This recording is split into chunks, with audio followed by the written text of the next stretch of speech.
What's the deal with Produce? I sound like Jerry Seinfeld. What's the deal with Produce, that new wrestling company that everyone's talking about? So Produce Volume 3 is this Monday, and the company has dates announced all the way through until the end of the year, and it looks like they might be here to stay. So let's talk about it, because Produce is doing a few things differently, I think, that set themselves apart and have helped them create quite a bit of buzz already. So Produce is a new independent wrestling company based on the East Coast of the United States and founded earlier this year by a man called Adam Abdalla under the marquee of his brand Orange Crush.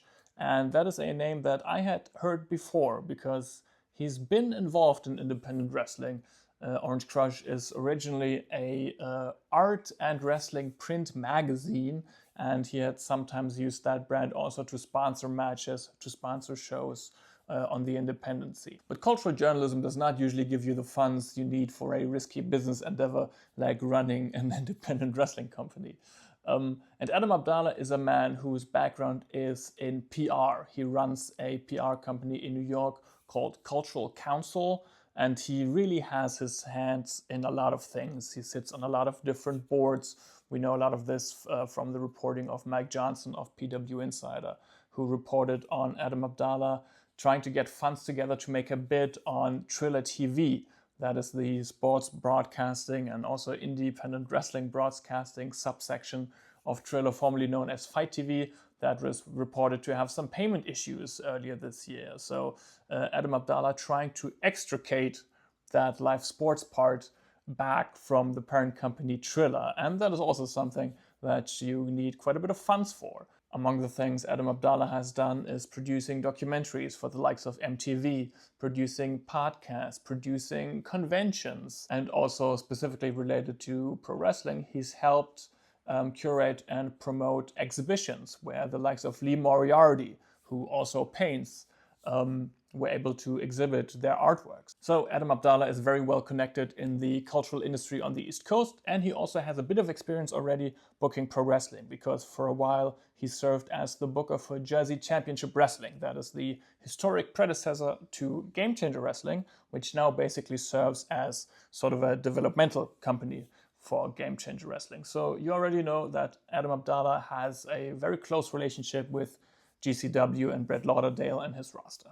So that's all background. Let's now get into why the actual wrestling product presented by Produce by Orange Crush, as it is now called in full, is actually strong and unique and has a good chance, I think, of staying around. So the first and most important USP of Produce is in the name. They've been getting prominent wrestlers involved for each show to not just wrestle, but also help put together the match card. And this is inspired by a Japanese wrestling tradition. You may have heard of shows like Jude Kasai produced Deathmatch Carnival, astronauts produce Fighting Detectives, Yuji Nagata produced Blue Justice. These are just recent examples that come to my mind. So it's basically when wrestlers get to book their own shows as sort of a special attraction. GCW are probably the ones who have done this the most on the American independent scene with Joey Janela's Spring Break and Josh Barnett's Bloodsport and shows like that. But with Produce, each of their official volume shows is like that. Volume 1 was produced by Jonathan Gresham. Volume 2 was produced by Lee Moriarty. Volume 3 this Monday is going to be produced by Rocky Romero.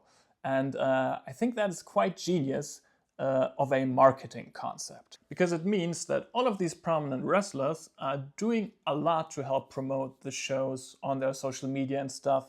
And all of these different wrestlers' fans are at this point likely to have heard of Produce. In practice, you might say that the concept is a bit half-assed. There's always like a handful, 3-4 matches that are presented as produced by Rocky Romero in the case of this Monday's show.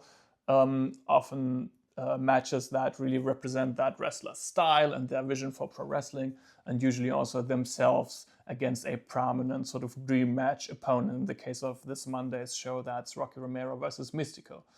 And then the rest of the match card is actually a sort of core Produce roster. But I think this sort of half and half approach is actually quite smart, because a show consisting entirely of like special attraction matches put together by, for example, Rocky Romero, does not exactly lend itself to continuous storytelling. And with their core roster, Produce has already at this point established some feuds and rivalries. Ali Catch and Steph DeLander have been interacting on all of the shows so far. Beastman and Mad Dog Conley are emerging together as sort of an anti-authoritarian heel unit, and that's been happening independently of like the dream matches that the guest bookers put together.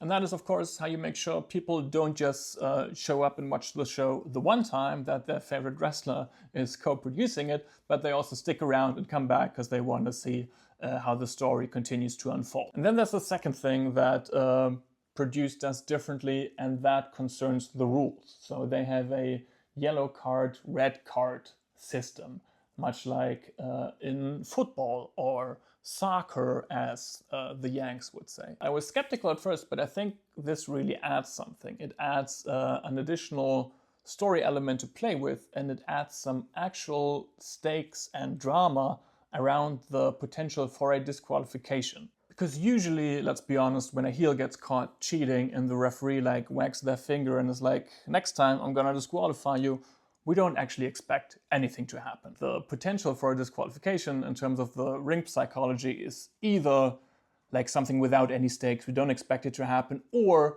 it might end up being something that comes kind of out of nowhere and that we perceive as a screwy finish, if there is actually a disqualification, something that we perceive as sort of a booking crutch to get out of the fact that, I don't know, you booked a TV wrestler on your indie show. In Produce though, because it feels new, when there's a yellow card, you're actually like, damn, that heel better be careful. Joey Janela and Darian Bankston at Volume 2 was a very good example of this, because Janela was really selling the yellow card very well. The crowd also at this point, Volume 2, they were familiar with it, were helping sell it.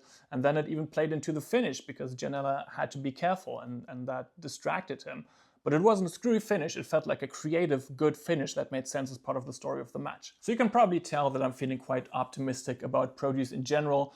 And that is probably, for one, because I'm hoping that something can fill that hole in my heart left by Deadlock Pro, Prestige, or these very good American indie wrestling companies that had to shut down recently. And secondly, because I really like a lot of the roster and I'm happy that I will now get to see them more regularly. Liza Hall, for example, a very underrated technical wrestler from the Pacific Northwest, or LeBron Cozone, one of the guys that really became popular through Deadlock Pro that I really think deserves another platform to be able to show what he does. And many more. So I'll definitely be watching Monday night, Produce Volume 3. It's available to watch through myaw.com. How are you feeling about Produce? Are you optimistic about it? Are you going to be watching on Monday? Please let me know in the comments and follow me for more wrestling content discussing everything outside the TV mainstream.